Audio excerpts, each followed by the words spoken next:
Company जो थी medicine बनाती थी। इनकी एक मेडिसिन की सेल बड़ी जबरदस्त थी। ये कंपनी हमारे पास आई कि हमारी जो है काउंटर फिटिंग हो रही है और नकली माल बन रहा है। उन्होंने हमारे को सैंपल्स प्रोड्यूस किए। कैप्सूल था, basically it was a pain killer capsule. उन्होंने जो एक्चुअल कैप्सूल प्रोड्यूस किया और जो डुप्लीकेट कैप्सूल प्रोड्यूस किया, दोनों एग्जैक्टली सेम थे।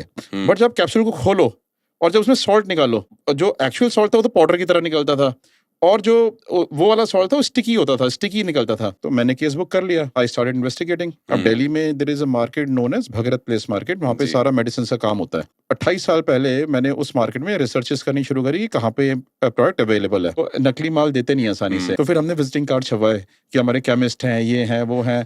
एक हमने कंपनी भी फॉर्म कर दी उस टाइम पे दिखाने के लिए हम केमिस्ट हैं। तो हमने जाके उनको कार्ड्स वगैरह दिए अपने। उस टाइम मोबाइल फोन होते नहीं थे, तो कार्ड के ऊपर लैंडलाइन नंबर लिख के देना होता था।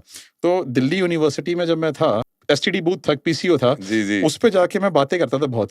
मैंने उससे कहा कि तू अपना मुझे एक लैंडलाइन नंबर दे दे। बहुत अच्छे। मैंने वो विजिटिंग कार्ड पे लैंडलाइन नंबर लिख दिया जी। अच्छा, मैंने वहां पे जाके लोगों को प्रेजेंट करना शुरू किया। तो उसमें से ना एक बड़ी छोटी सी दुकान थी, तो हमने उससे सस्ता मटेरियल मांगा। सस्ता मटेरियल तो ऑब्वियसली डुप्लीकेट ही होगा, तो वो हमारे को देने के लिए मान गया। अच्छा, उसने एक बार सप्लाई किया, हमने उसको पैसे दे दिए।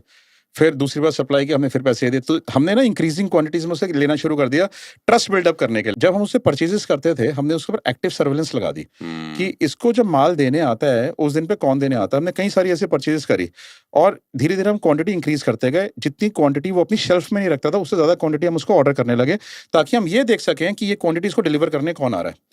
फिर जब वो एक पर्सन डिलीवर करने आता था, उसको हमने उसको फॉलो किया। तो जब हमने उसको फॉलो किया तो हमने देखा कि वो दिल्ली के एक छोटा सा गांव है जिसका नाम है बुराड़ी। वो बुराड़ी में छोटे छोटे छोटे घरों के अंदर फैक्ट्रीज खुली हुई हैं। हमने देखा एक छोटी सी बिल्डिंग में वो गया। हमने पहले उसके बारे में पता किया, आस पड़ोस में उसका मोबाइल नंबर पता किया, सारी चीजें पता करी। फिर कॉमन रेफरेंसेस लेके मैं उससे जाके मिला। 3-4 मेडिसिन का मटेरियल मुझे दे दिया।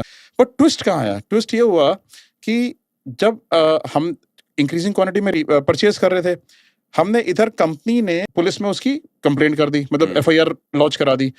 रेडिंग पार्टी डिसाइड हो गई क्राइम ब्रांच से कि भाई रेड ये पार्टी जाके करेगी।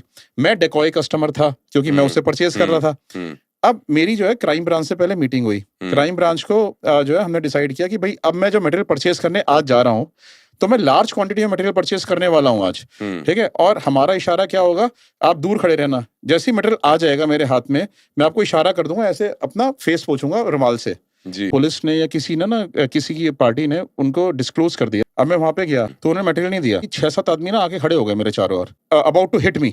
आपकी मैंने जो ना अपना रुमाल निकाल के ऐसे पसीना पोंछना शुरू किया। इतने में वहां से ट्रक जा रहे थे, बीच में से ट्रक जा रहे थे, वो सड़क के अक्रॉस खड़े थे, वो देख ही नहीं पाए कि मैं पसीना अपना पोंछ रहा हूँ। एक क्राइम ब्रांच का जो ऑफिसर था उसने देख लिया कि मैं पोंछ रहा हूँ, वो जो है ना उन लोगों को उठा के ले